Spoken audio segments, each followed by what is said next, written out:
All right, rolling. So here we go. I'm gonna screw this last name up. Rob Van Valkenburgh. Not bad. Not bad. You say it now. Van Valkenburgh. Van Valkenburgh, Yeah. not Vaughn. Yeah. Van. Yeah, Van. Okay. Yes, sir.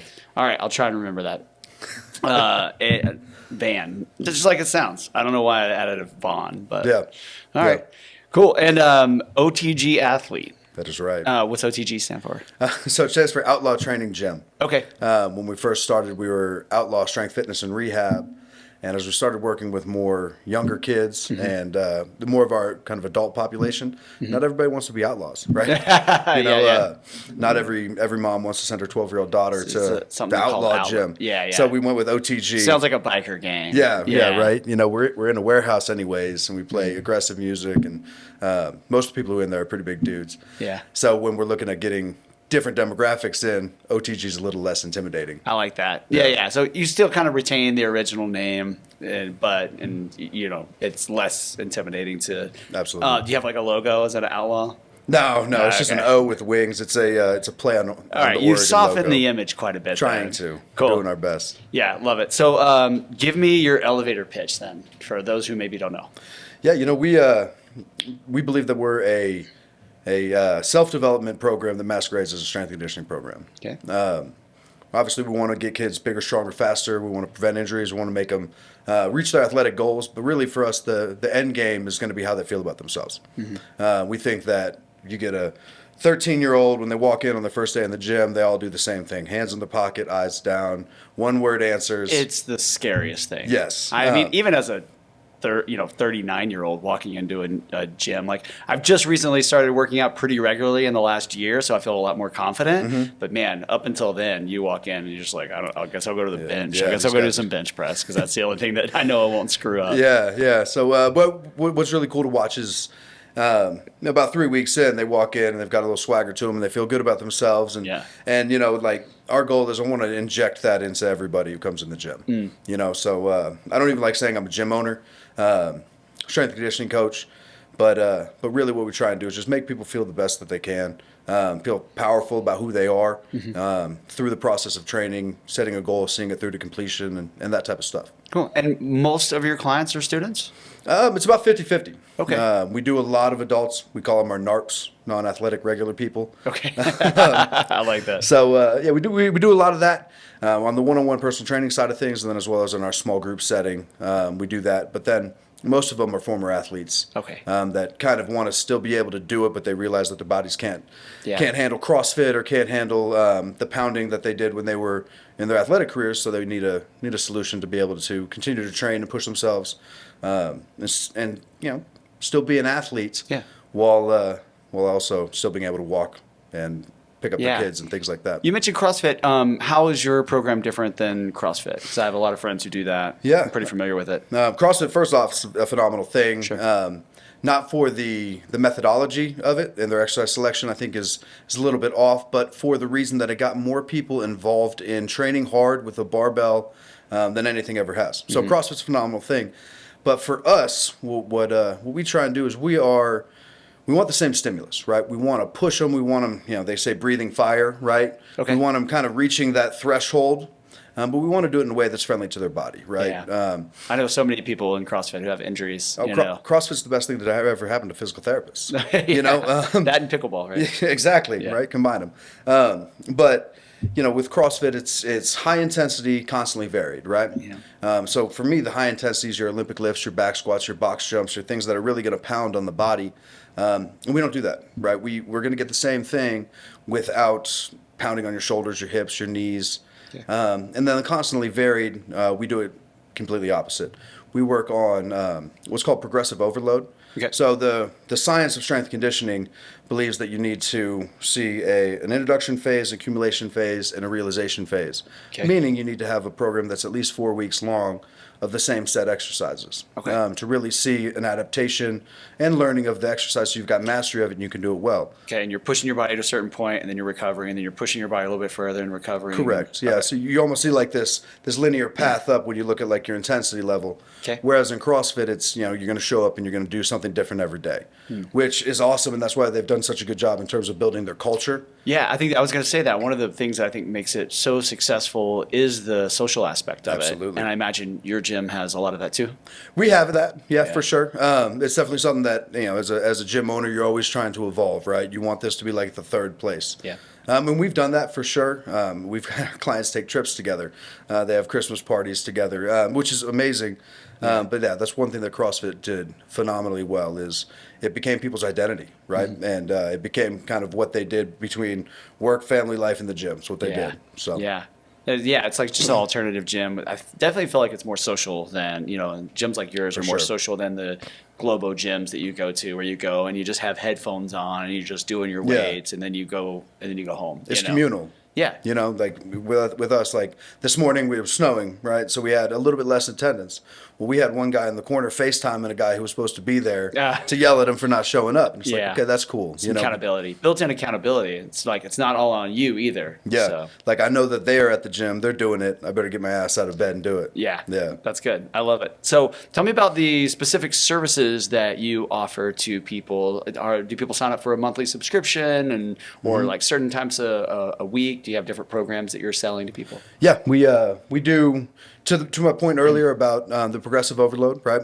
We sell training programs. We don't sell workouts. Okay. So if you come to us, you're going to be able to see a program through to completion. So people will see us a minimum of 3 months. Okay. We don't do anything shorter just because you're going to see benefits, but it's not going to be what you truly want. And if we're going to implement it in a way that is backed by science and backed by how exercise selection and progression should truly go, for us to integrity say that we're doing it the best way that we can, I need at least 12 weeks with you. Okay. Anything less, they're gonna quit. They're not gonna be able to see they're gonna get disappointed because they're not seeing the results yet. Yeah, sure, absolutely. People start off with a workout program and they look for that feeling of soreness, right? They want to feel like, oh my God, I really did something. But really in this realm, that's not the goal, right? That's the easiest thing that a coach can do, right? Mm-hmm. I can make anybody sore. The worst coach in the world can make anybody sore and make them tired and make them want to feel like they're going to throw up. My junior high football coaches. Yeah. I had one of those as well. Yeah. But a highly skilled coach can give you the minimal effective dose. So this is something you can do forever, right? Like everyone goes too hard, too fast in a workout because they don't start where they're at. They start where they want to be. And if you really want to stair step your intensity and your volume and do it in a way that you said you're 39. Yeah, I'm 39 as well. If I was to start a new workout program, just being a former athlete, I'd push myself way too hard, right? So we pull the reins back on them, and we try and stair step them in a way that is correct to their body and allows us to act in integrity with what we feel is absolute best for human performance and for longevity. How do you do that when you have like a group setting? How do you customize it for each person? Yeah, so we have our blanket program, right? Everyone's going to go through the same workout, right? Yeah. So we're going to warm up together, we're going to progress together. But within that, everyone's got different goals and different limitations. So on the adult side of things, everybody's got some type of an ailment, whether it's tennis elbow, a low back, knees, for sure. Knees for me. So when we get into some of the kind of more aggressive lifts, if we were to do a sled push or a bench press or something like that that's going to flare somebody up, then we vary it and give them a modification, right? And what do you tell them? It's like, hey, if this is hurting, if this is painful, let's scale it down. It comes down to relationship. Like for us, every person that comes in is going to go through a movement screen, a one-on-one movement screen with one of our coaches. We have logs on absolutely everything that they've done, flashpoints, areas that kind of light them up. And so when we're looking at programming and we look at who's registered for the class, we can know ahead of time who's going to need a progression and who's going to need a regression. And then when they come in, we handle it on the front end. Okay. And then sometimes it's just being like, hey, dude, don't be fucking stupid, right? like for this morning, we have a guy who's got some low back issues, right? And we're front squatting. Oh, yeah. And it's like, hey, bro, come on, you're going to do a goblet squat. Come over here. And he's like, no, I got it. I'm like, let me do my job. Yeah, we're not throwing out your back. Not on my watch. Listen, the back feels good now. We're going to walk out of the gym feeling good now. So a lot of it comes down to relationship and just knowing your client. And for us, and them trusting you. Absolutely. Yeah. Absolutely. And for us, we cap our groups at 8, right? So we don't do large group like you would with an Orange Theory or something like that, where everyone's in there and everyone's doing the same workout. Okay. We get detailed with our coaching. We've got great relationships. It's small, it's pretty small. Yeah, it is. It's semi-private training is really what we try and push. And again, for the fact that we want to elevate our coaching and we want to elevate the results that they get. And it's worked, for us in the industry. About 7 months is a client lifespan at a gym. Okay. And for our adult group, we're at about 22 months. Wow. So that's a good testament. So you're doing something right. Yeah, and it allows us we don't have client turnover too much. And it allows when someone comes into the gym, they can kind of see the progress, and our clients become almost like mentors to new members that are frustrated with their progress. They can That's be like, like hey, listen, almost like free coaching for you. Exactly. Yeah, exactly. That's brilliant. Love it. And then also, you're not spending a ton of your time and energy marketing, trying to get new people in. Yep. You have all your clients there, and that's the idea. Probably just using a lot of word of mouth. Yeah, just like with fitness, right? The fitness side of things, right? You want to do a program that you can do forever because you enjoy it. I want to do the same thing with business, right? I don't want to be marketing all the time. I want to put a good product out there that keeps clients around and allows me to grow slower because I don't have churn. Yeah, love it. Yeah. You sound like you know what you're talking about. So I want to back up a little bit and talk about your personal life, how you got here, how you got to have all the knowledge and entrepreneurial spirit that you have. Yeah. So tell me about where you grew up in Boulder, right? Yeah. Yeah, and you grew up playing sports, I imagine? I did. I was a below average athlete. Okay. So I guess the way that I got into this was simply the only way that I was going to be able to be on the field was kind of developing in the weight room. Yeah. So in ninth grade, I went out, played football. Football was my main sport. I loved basketball, but I was this tall in 7th grade and it stopped. Yeah. So I tried out for basketball, got cut. They told me I was the 16th guy, and there were 16 guys trying out. So I went out for wrestling. Like we only have 15 jerseys. Yeah, actually. listen, man. Sorry. You can be on the team, but you're not going to play. Type situation. So I went out for wrestling. I did one practice of that, and I was like, "Fuck this, we're going to the weight room." Okay. And so from there, what was wrong with wrestling? Have you ever done wrestling? No. It's hard. Oh man. yeah. It's awful. That makes they had sense. me running down. I remember vividly. We're running down the hallway in high school. And we've got a chair over our head. Oh God. And then you got to get back in the room, and you're wrestling a dude, and it just wasn't my thing. Yeah. That was one practice, and that was enough. Yeah, just that much touching other dudes, it's not for me. Yeah. But yeah, so from there, I just fell in love with the training process. Okay. I saw results for myself. Mm-hmm.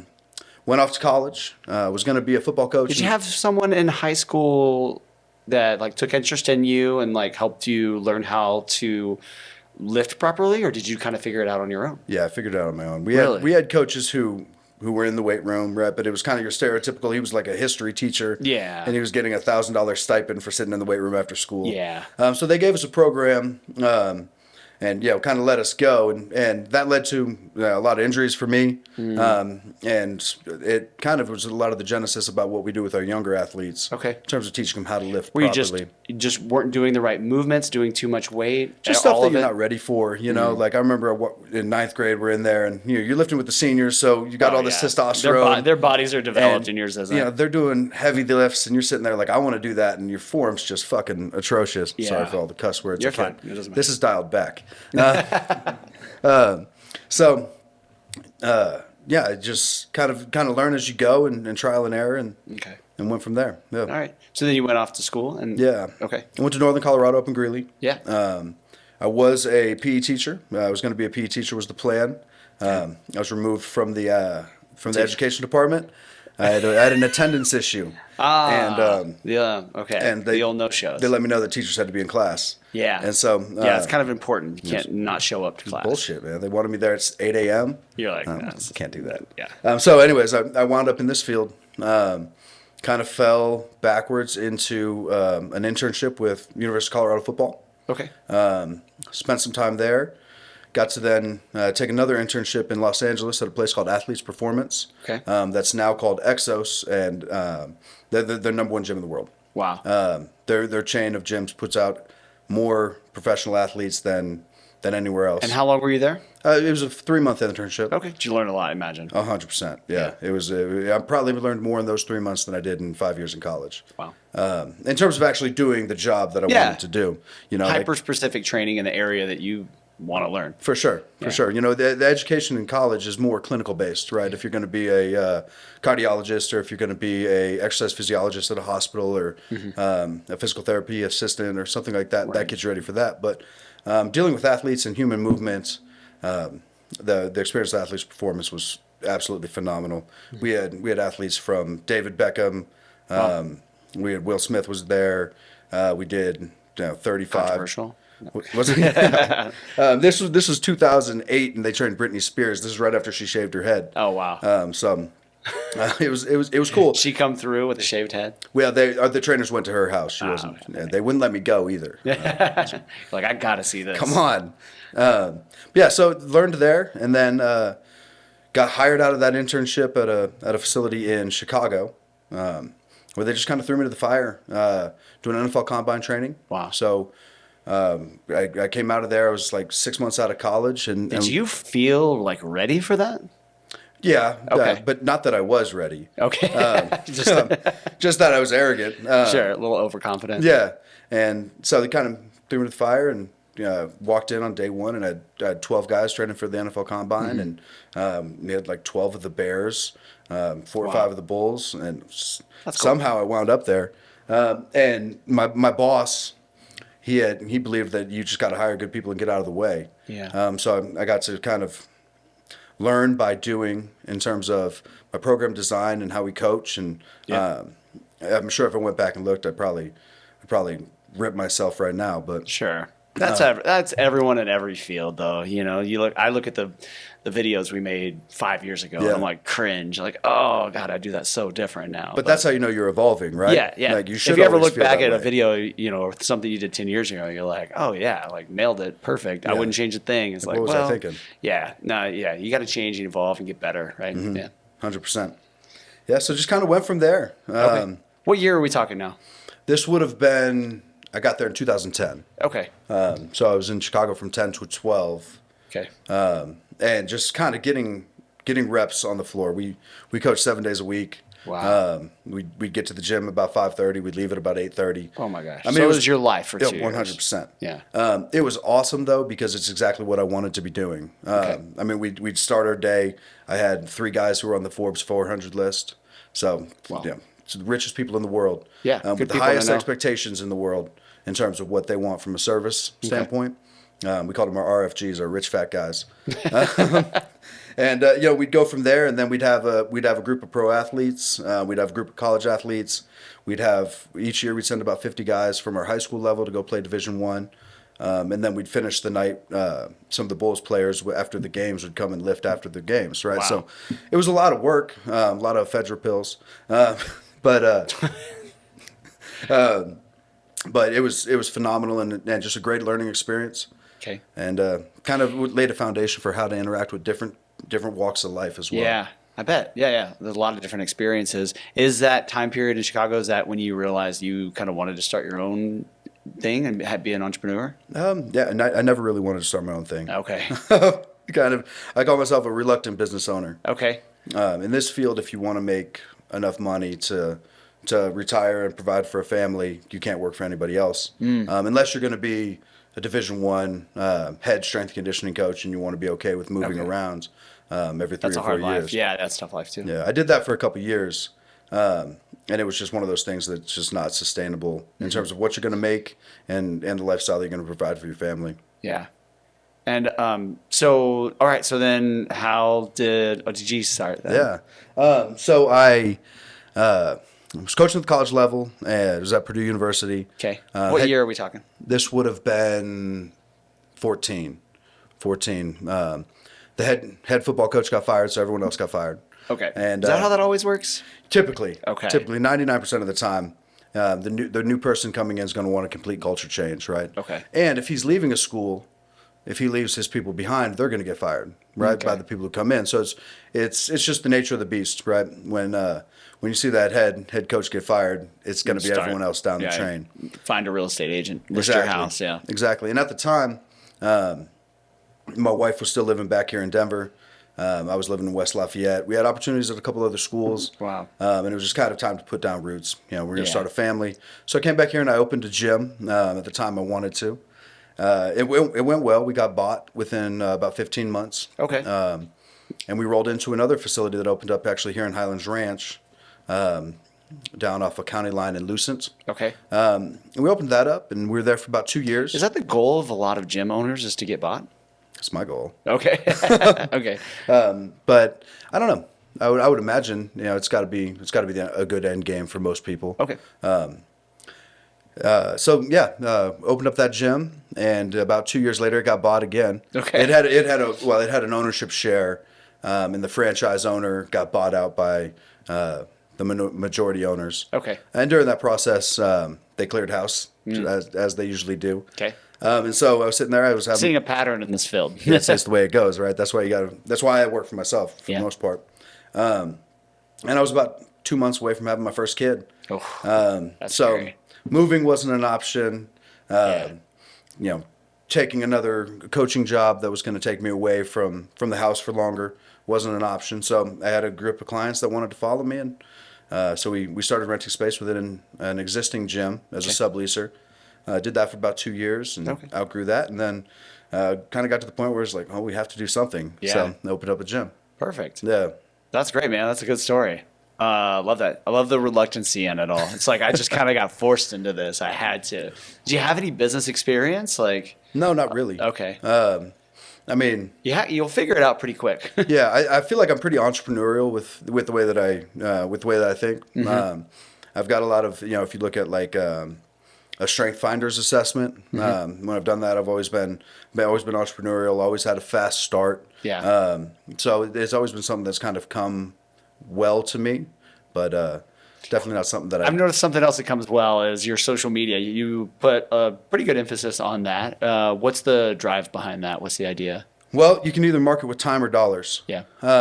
So I'd prefer to market with time. We run paid ads as well, but for me, I want to make sure that I'm representing what we do as best as possible. Yeah. No one's going to do that better than you, right? Yeah, we work with outside marketing services and stuff like that, and I've always felt like it's not true to exactly what we do.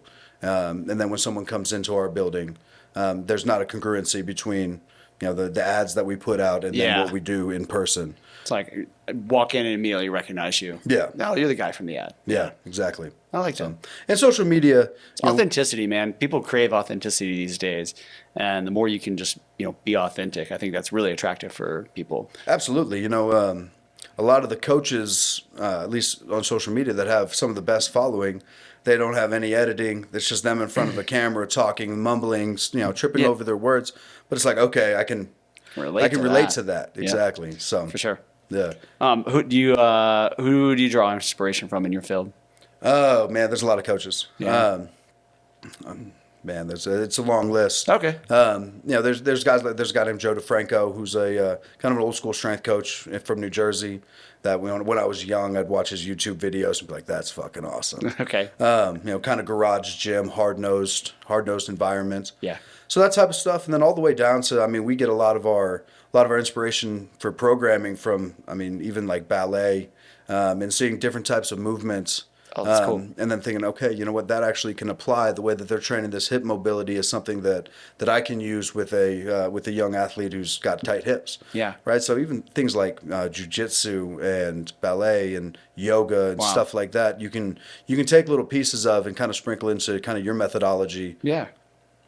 That's awesome. I've never thought about that. So you're drawing inspiration from everything. Where you'll see something in real life somewhere, and are you always kind of thinking about like how, that would be cool to work that in some way? Yeah, that'll help are you thinking about like a specific athlete that comes to your gym? You're Exactly. like, I've been trying to think of something I could do for them that would help. And you see inspiration. That's cool. And you look at like movement qualities, right? When like I'll watch my daughter play basketball. She's 7, and it's like, okay, well that's something that, the way that they're moving lateral is something that maybe I should look at in terms of how we do our change of direction speed with our athletes. Yeah. And just trying to find different ways to kind of sharpen your sword and make your program as good as possible. I love it. That's cool. I can sense like a deep care and like passion for what you're doing. Thanks, man. I think we should all be passionate about what we do, right? Yeah. Do you have like I'd love to hear like a good success story. Do you have like a story you love to tell of one of your athletes? We've had a few. I'm sure. We've had a few that you get really close with, man. I've got one. Kind of the one that pops to mind is we had a kid named Cody, who when I first came back, I got a job as a strength coach at Ponderosa High School, which is down in Parker, and he was a junior. kind of just like a really tough kid. Both his parents were former athletes. And he was just a tough kid, kind of undersized though for playing offensive line. Okay. And we became really close right away. And probably a kid who's, he's probably had 5,000 workouts in our gym. Wow. But he went to walk on, play football at Northern Colorado. Pure walk-on, no scholarship money. And there's two different levels of walk-on. There's what's called a preferred walk-on, and then there's just a walk-on. Preferred walk-on, they give you gear, you can eat with the team, all this stuff.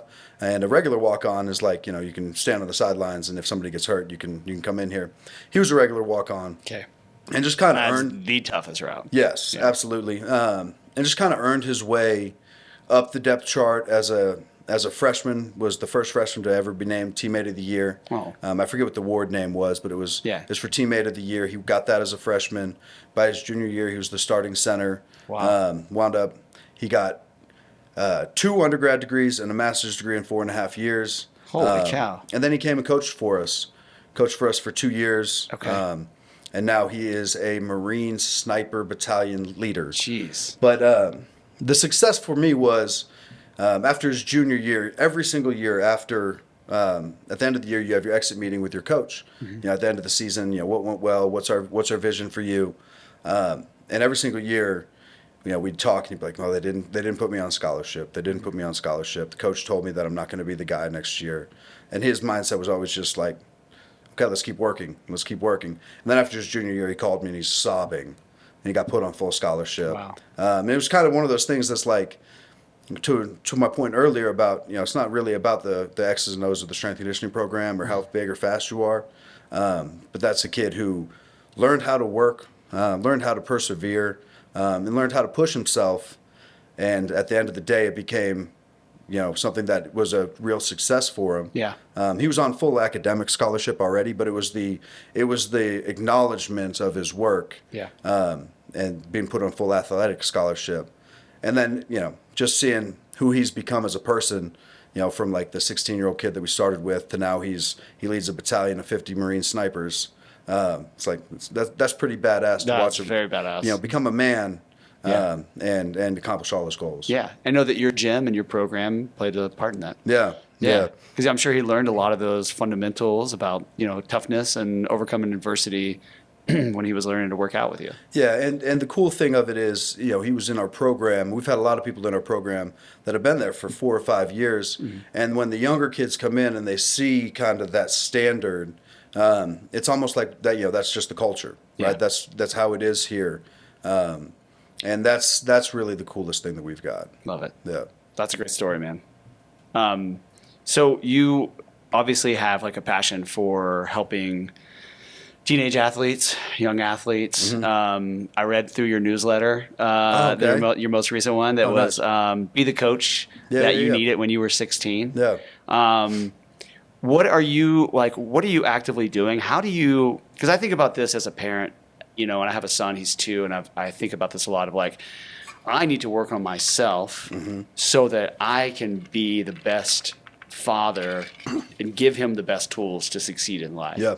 How are you personally what are you doing for yourself to be the best coach and mentor for these teenagers? Yeah. One of my mentors once told me that if you don't live it, they won't believe you. So when it comes to your own training, right? As a coach, you have to be training. You cannot be skinny chef, right? You can't. Sure. You can't be an out of shape strength coach. So you've got to be training. You've got to be doing something physical to kind of develop yourself. Because when they see that, when they see you working out, or when they, when you talk to them about your own programming, it builds their buy-in. Mm-hmm. And then beyond that, like the stuff that we talk to them about in terms of what you do outside of the gym. So how you handle your mindset, how you handle your nutrition, how you handle your day-to-day is something that we've got to kind of lead from the front on as well. So like we talk to our kids a lot about, what books they're reading, and we try and get, 16, 17-year-old kids to actually read developmental books. Wow. And so a lot of that is, doing that work for yourself. Mm-hmm. Because, if you're just sitting there telling them how it should be, but you're not actually living it, like their bullshit meter is going to go through the roof. Yeah. Kids have great bullshit meters. 100%. Yeah. Like they know when you're being genuine and when you're not. Yeah. So, you've got to have that in order to build the relationship with them. And then once you've got that relationship with them, then, they'll run through a brick wall for you, or they'll become a kind of a poster for your business. Yeah. And so, yeah, I think it leads with just kind of taking care of yourself, from, daily habits, to how you handle your nutrition, how you handle your training. So that way, when you do actually try and be their coach, it comes from a genuine place. Yeah. So one thing that you're working on right now towards is national championship canoe racing, right? Not for me. Oh, you're not doing that. No, I thought you no, said no. but you're training your dad. Yeah. Oh, okay. Yeah, I thought you said you were doing that. No. I was really interested to hear about your canoe racing. No, my dad was an Olympian in the '64 Olympics in Tokyo. What did he do? Canoeing. Okay. Nice. Yeah, so he did the 1,000-meter single man canoe. Okay. Multiple-time national champion. Great athletes. Yeah. And when he retired, he's like, I want to get back in the boat. So he's been paddling and this type of stuff. And How old is he? He is 79. Oh, wow. So this last year he went to the Nationals. He joined his old canoe club still around in Washington D.C. So he joined that, and so that they sponsored him to go to Nationals. Okay. I imagine there's like age brackets. Yeah. Is he like in so he's in the Masters division. Okay, is that 60 and up? 45 and up. Oh, wow. So Yeah. he's competing with people who are almost half his age. Yeah. So he got smoked. To be expected. Yeah. But he wanted to get out there and just do it. Yeah. He's a lifelong. that's like that's an achievement right there. Yeah, right? Just getting exactly. out there at 79. He didn't fall out of the boat, right? Yeah, He I lived play through basketball it. a lot, and there's this guy who's like 70, and he shows up sometimes and plays with us, and he's always apologetic. Oh, sorry, I can't play defense very good. And we're like, dude, we don't care, man. Like, love that you're out here. Total inspiration for us. You know? Absolutely. So it's just about getting out and doing it still. Yeah. So he came back from Nationals, and he's like, dude, I want to be competitive next year. Okay. I'm like, okay. All right. So what do we need to do? You got a program for that, huh? Yeah. So we've got him on the program. He's in the gym 5 days a week, which it's cool because it's my dad, right? Yeah. And so I can, and kind of selfishly, I'm like, I'm just going to make sure you don't die. Yeah. I'm going to make sure that like you can be strong and healthy for as long as you can. But also, like, it's awesome to see. He's actually in San Diego right now. He's spending the next 2 weeks training out there. He's taking it serious. He's very serious. That's cool. But to see him being able to kind of do this, and he's probably still going to get smoked next year, That's right? okay. He knows that, but he's going to do the work to. At that point, you're not even competing against the other people. You're just competing against yourself, right? Exactly. He's looking at his time from last year going, I can do better. Yeah. And he's just competing against himself. Yeah. And that's Yeah. a win. Like, don't compare yourself to these 45-year-olds. That's not fair. Like, Yeah. compare yourself to who you were last year. Yeah. Yeah. Well, his main event was the 1,000-meter single man, which is a grueling kind of more endurance-based race. Okay. And he wants to compete in the sprints now. So I'm like, perfect pop. Yeah, Sure, let's shorter, go. I guess. Yeah, let's go. That's good. Well, cool. Talk to me about, you got a lot of different programs going on. You got anything new coming in the pipe? What are you working on right now? Yeah, so right now, the biggest thing that I'm doing, you referenced the newsletter earlier. With us with the gym's to the point where it can roll, right? Yeah. We've got that built out and everything. What I want to put together, and one of my goals for this next year, outside of the pickle fit that we talked about earlier, is I want to put together a course for young coaches. Okay. It's going to be a 12-week course that covers the soft skills behind strength conditioning. Okay. So the soft skills being your interpersonal communication, how you deliver your coaching message. Oh, man. That's hard to teach. Well, a lot of that comes in, intuitively, right? Yeah, I think so. Well, for some people, but you're trying to teach how those who maybe it doesn't come into. Yeah, and I think even the people that it comes intuitive to, it got that way through trial and error. Okay. Right? Like, I want to put together the program that when I walked into my first job, and I didn't know how to communicate with all these different demographics, I want to put together a tool that I wish I would have had. Okay. In terms of, even down to, as a coach, when you're starting out, you're not making a lot of money, right? So even down to financial management. Okay. That would be part of this training? I think so. I love it. But trying to make it so that a 22-year-old coach can actually make a career in strength and conditioning. Yeah. This field has an extremely high turnover rate. Like half the people who start as strength coaches sell real estate the next within a couple of years. Is it a financial issue mostly? For sure. Okay. when you're young in the field, number one, you're working a lot of hours. Yeah. But number two, you're probably working for somebody who can't pay you all that much money. Right. So you have to find ways to differentiate yourself.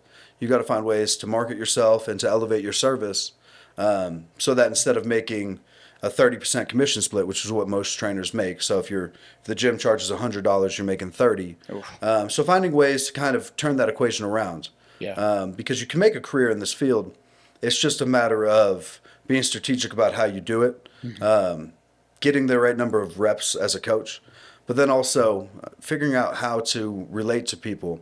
Because really, people come to a coach not because they buy in on the program. They come to a coach because they buy in on the coach. Yeah. So I want to put together a resource for coaches to be able to use that, and develop their acumen in terms of how they communicate, and so that athletes and clients can feel their coaching rather than just see their coaching. And so you mentioned that this would be something that maybe when people come into a new job, but if you're going to have elements of there about making money, you know what I mean? That's the rub. Yeah. How are you going to get those to go, because it's going to be tough to sell this program probably to gyms to train their employees if in the training that you're telling them, don't work for a gym, basically. Well, maybe not telling them in that way. Sure. But there's other things that you can do. Most people, so let's say you're hired at a gym to be a coach coaching classes, right? Let's say you're hired at a CrossFit gym to coach CrossFit classes.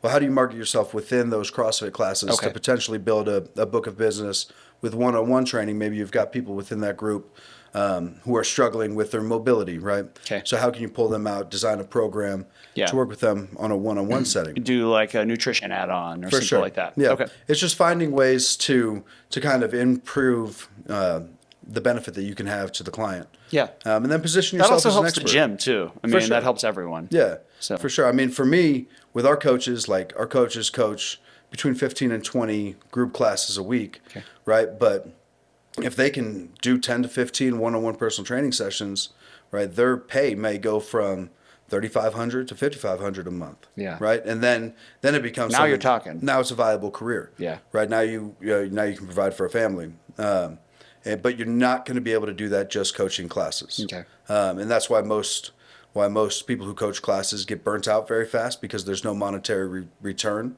on the enjoyment and the enjoyment of actually being a coach. Yeah, and at some point you got to see that, or you got to move on. Well, right? It's life ahead of you.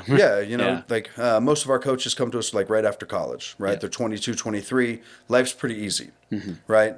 They can coach the classes. They can, work out for 3 hours during the day. Yeah. But then when they, start getting in a serious relationship or start looking at wanting to get married, it's okay. Well, then we're going to need to figure out a way to make this a career, or we're going to need to go do something else. Okay. Yeah. Makes sense. And so are you going to try and package that together this year? Is that the goal? That's the goal. Okay. Right now, I'm trying to find exactly what the whole needs are, right? I know in my mind what I would want, but that's not the whole equation. Yeah. So I'm trying to kind of expand my network and talk to more coaches, talk to more people who manage coaches as well, in terms of determining, what exactly are the bottlenecks that are holding a coach back from, coaching 12 classes to having a full book of business. Because like you said earlier, right, a busy coach is good for the gym and it's good for the coach. Yeah. So. Yeah, that's good. And the more reps you get as a coach, the better you're going to get. So it's good for the clients too. Absolutely. It's just a win-win-win situation. Like there's nothing more beneficial for a young coach. Like for me, when I was young, I only wanted to work with football players. Right, that's all I wanted to work with. But I probably became a better coach by training like 50-year-old soccer moms. Okay. Because you see different things, right? Their bodies respond differently. They need to be pushed and coached differently. They need to be talked to differently. Yeah. And that kind of allows you to be multiple with your personality, and be able to have, like for me this morning, for instance, I had a 6 a.m. group, right, of primarily ex-athletes, older adults that still want to push. Yeah. My 7 a.m. Was a lady who's recovering from a knee surgery who's like terrified of the gym. Okay. And my 8 a.m. was another group of adults, right? So it's like, how do you communicate with those different subsets of the population? Yeah. Because if you're going to do this. And design programs, like that's exactly wildly variable. Yeah. Yeah, exactly. Volume and intensity and the exercise. And just getting those reps and that diversity at a young age as a young coach is invaluable. For sure. Okay. For sure. That's awesome, man. Well, dude, I don't want to keep you all day, but where can people find you? Like if they want to learn more about it, maybe sign up, come by and check out the gym. Where can they find you? Where should they look for you? So the gym is otgathlete.com. On almost all socials, it's OTG Athlete. Cool. And then my personal is just Built to Last Coach. Okay. Built the number 2 Last Coach. Okay. On pretty much all socials. Yeah. Okay. Awesome. Any and what are you like looking for right now? Are you trying to get more clients in the gym for your group classes, more one-on-one? Yeah, it's we'll take them all. Okay. Right? We'll if we can help you, we want to. Okay. Whether it's with the one-on-one side of things or within our groups. We want to coach as many people as we can. A minimum age that? Yeah, typically 12. 12 is We have a middle school program that's like 12 to 14. Okay. Some 11-year-olds and some 10-year-olds have been able to do it if they have the attention span to do it. And obviously the exercise selection is scaled for them. Sure. So yeah, we start them at 12. We got a middle school group, 12 to 14, and then all we have a high school group. And old ladies with knee replacements. Yeah, all the way up to the Golden Girls. And 79-year-olds in national canoe championships. 100%. Awesome, man. Well, thanks for your time today. I appreciate it. This was good, man. I appreciate it. Thanks for coming. Yes, sir.